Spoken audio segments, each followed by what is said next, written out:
This is a patient with an occluded subclavian vein on the right who needs an upgrade to a biventricular device. The initial venogram, as you can see, reveals occlusion, and there's access here in this vein below, but it's very small. And the initial 18 gauge needle, it was difficult to enter the vein and advance a wire. So we then switched to a micropuncture setup using a 21 gauge needle, which would be hopefully easier to enter the vein. But even with a 21 gauge needle, it was somewhat difficult to enter the vein. To facilitate entry of the vein, we injected vigorously saline into the vein, and with that, plumping up the vein, we're able to enter the vein with a 21 gauge needle, and then advance the micropuncture catheter over the stiffened dilator.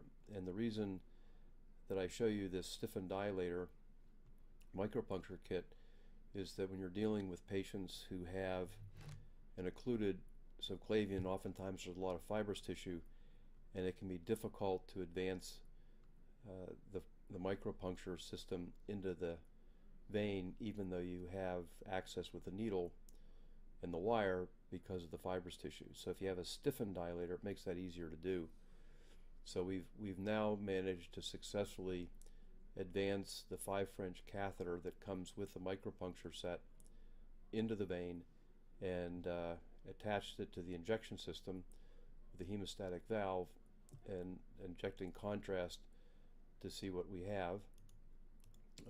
And then with that, we are able to then relatively easily advance an angled glide wire, an 0.35 inch angled glide wire through the occlusion here, and then down in to the central circulation. At this point, we have an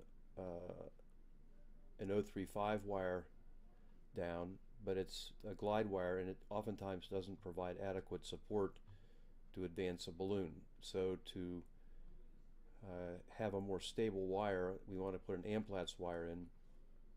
We need to exchange, so we use this braided 5 French catheter that's hydrophilic. So it's very slippery, very much like a glide wire, and it will slide over the glide wire and into the central circulation. So then once you get this hydrophilic catheter into the central circulation, you remove the glide wire, insert an Amplatz extra stiff wire, and then from there withdraw this catheter, and that gives you your Amplatz in the central circulation, which provides enough support to advance your 6 millimeter by 4 centimeter balloon that through the occlusion. And here we have it distal to the occlusion. You always want to start with your first inflation distal to the occlusion to be sure that there's nothing out here, and then do a head to tail overlap until you see the tail of the balloon in the pocket.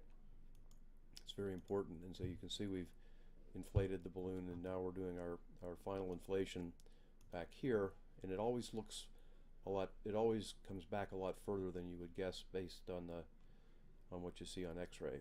So we did our final inflation, and then we were able to readily advance the 9 French internal diameter sheath into the central circulation and insert an LV lead.